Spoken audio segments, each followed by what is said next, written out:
todos, bienvenidos a Filosofía de Película. Me ha llamado la atención un video de Doug Walker de Nostalgia Critic sobre su película favorita, Amadeus, donde dice que ese film es mucho más riguroso históricamente de lo que suele creerse y también que algunos errores, supuestos errores que se señalan en esa película, de hecho no están ahí. Eh, No conozco mucho de la vida de Mozart para decir que si tiene razón o no, pero me recordó ese video lo que ocurre con 1492, Conquista del Paraíso, de Ridley Scott, una película de la que se dirigen críticas muy parecidas, ser históricamente inadecuada y señalar algunos errores que habría cometido la película. 1492 es un film muy riguroso históricamente, mucho más de lo que suele creerse. Uno de los errores que se señala es de hecho una licencia artística, que en la película América aparece, se disipa la niebla y aparece de golpe el nuevo mundo, prácticamente se lo llevan por delante. Esto no fue así.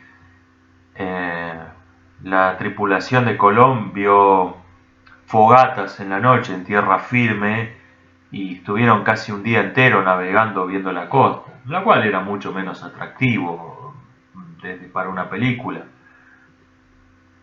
Verdadera inexactitud que hay en el film es que no muestra que Colón y los hermanos Pinzón eran piratas, un hecho bien documentado. Supongo que debe haber sido una exigencia del gobierno español para colaborar con el film, o simplemente fue otra licencia de Ridley Scott, quiso mostrar un Colón más humano, más heroico, más noble. Colón sí quiso fundar una sociedad utópica en Santo Domingo, donde no hubiera aristócratas ni plebeyos, no hubiera diferencia entre la ley entre hombres y mujeres, blancos e indios. Esto es verdad. Enfrentó la resistencia de los aristócratas, desde luego. Se critica que no muestra la conquista como un genocidio brutal donde los malvados blancos querían aniquilar a la población indígena de América. No lo fue. En la película, cuando se produce la rebelión de los nobles, hay blancos e indios peleando contra blancos e indios. Es una guerra civil. Y esto fue así en la realidad. Fue una guerra civil esa. Errores que se señalan simplemente no están ahí también. Por ejemplo, algo que se comentó mucho cuando se estrenó esta película es que en esa época todo el mundo, toda persona culta, sabía que la Tierra era una esfera y que el debate en la Universidad de Salamanca no fue sobre ese tema, no fue que Colón estaba tratando de mostrar que la Tierra era esférica ante los ignorantes eruditos que creían que era plana, sino que estaba discutiendo sobre el tamaño de la Tierra y de hecho los eruditos de Salamanca tenían razón, conocían bastante bien el tamaño real de la Tierra y Colón estaba equivocado. Bueno, esto aparece así en la película. No sé qué error supuestamente están señalando. Hay una única escena donde Colón le está enseñando a su hijo que la Tierra es esférica, pero está educando a un niño, no está en la escena del debate de Salamanca, aparece la que fue la discusión real sobre el tamaño de la Tierra. Y hay una escena donde Colón se confiesa y admite que él sabe que sus detractores tienen razón, pero que fue el modo de lograr que aprobaran la expedición. Esto desde luego es una licencia. Probablemente sea verdad, pero no hay documentos históricos que lo atestiguen. Casos como 1492 o Amadeus me llevan a pensar en el caso contrario. En la película, terriblemente inadecuada, pero que pasa por buena. Y me vienen a la mente dos ejemplos. El post-western de los 90, películas como Danza con Lobos o Los Imperdonables, o un bodrio muy considerable con pretensiones filosóficas que es Ágora. Películas terriblemente inadecuadas. Una persona que conoce de la época se aburre de encontrarles errores, pero que tienen todos los prejuicios sobre el western, todos los prejuicios sobre la antigüedad del espectador. Y por lo tanto al espectador le parecen que son películas adecuadas históricamente, que aunque tengan errores terribles. Um, por ejemplo, ahora tiene una visión simplificada de la esclavitud como fuertemente influenciada por la pornografía norteamericana, sin dudas, como una cuestión de mandar y obedecer y simplota. Era un régimen legal sumamente complejo la esclavitud. Y además, en la época, en el siglo IV, había sido abolida hace 200 años la esclavitud en Egipto. El mito del sometimiento de las mujeres, un mundo dominado por hombres, la sociedad egipcia del siglo IV, la sociedad de Alejandría, no sé si la sociedad egipcia en general, la sociedad alejandrina del siglo IV era mucho menos sexista que la España del siglo XXI donde se filmó esa porquería. La visión de la ciencia que tiene Amenábar es totalmente falaz, totalmente incorrecta, no tiene idea de cómo funciona el método científico. En esa película, una astrónoma descubre las leyes de Kepler, infiere de las leyes de Kepler y infiere que el modelo heliocéntrico de Aristarco de Samos debe ser el correcto.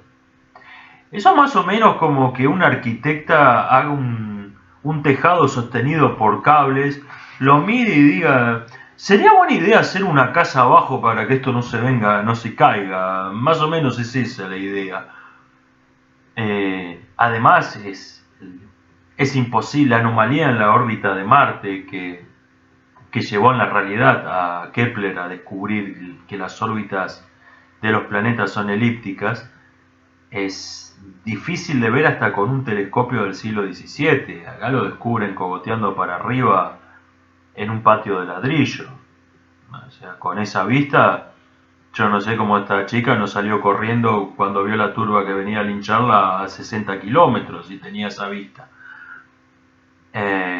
Kepler se preguntó si no podía barrerlo bajo la alfombra como un error de observación, con instrumentos 1000 veces más avanzados. Sin embargo, es una película que se da en las escuelas como material de estudio, como mostrar cómo era la vida en esa época.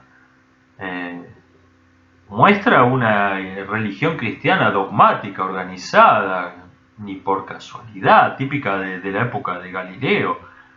Ni por casualidad eso era así. El cristianismo era Marx diría un fantasma que recorre, era como el comunismo en el siglo XIX, era un conjunto de ideas que andaban dando vueltas, mezclado en 1000 sectas que adoraban a otros dioses y eran enemigas unas de otras, ni por casualidad existía una iglesia organizada con un dogma, santos, eso no era así. Pero repito, tiene todos los mitos populares sobre la antigüedad. Danza con Lobos muestra en mitad del siglo XIX a Sioux que no habían visto un blanco en su vida. Eso es una locura. Esos tipos comerciaban con el ferrocarril, hablaban en inglés. Caballo Loco leía Maquiavelo. El ejército de la Confederación Dakota está basado en el arte de la guerra de Maquiavelo. Eso es el caballo lo habían introducido los blancos. Es estaban armados, ese ejército estaba armado con fusiles. Terriblemente inadecuada esa película. Pero respondía a los mitos aborigenistas que estaban de moda en los 90. Lo mismo que Los Imperdonables, una película muy superior, pretende mostrar el antiguo oeste como era en realidad, cuando lo cierto es que reemplaza un mito por otro. El antiguo oeste, el salvaje oeste, era un lugar menos violento que cualquier ciudad como Buenos Aires, que cualquier ciudad del siglo XXI, gran ciudad. La tasa de crímenes era menor que en cualquier ciudad moderna. Pero nuevamente está el mito del salvaje oeste, donde se arreglaban todos los asuntos a los tiros. Esto no era así. En un pueblo de 200 habitantes no había mucho lugar a donde esconderse, a donde escaparse. Si alguien cometía un asesinato, todo el mundo iba a decir fue fulano y lo iban a colgar en 2 días. O sea, no era negocio arreglar todos los asuntos a los tiros.